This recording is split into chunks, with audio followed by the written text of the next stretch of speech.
Word search. Look at the following grids. B-A-T.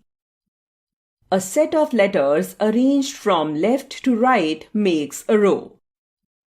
R-A-T. A set of letters arranged from up to down makes a column. A word search is a puzzle that uses words and puts them in a row and column. The point of the game is to find all of the hidden words. 1. A 3-letter bird's name is hidden in the row owl. 2. A 3-letter animal's name is hidden in a column dog. Code fact: word searches help to improve memory and brain function. Additionally, they can increase mental sharpness and help with concentration and problem solving.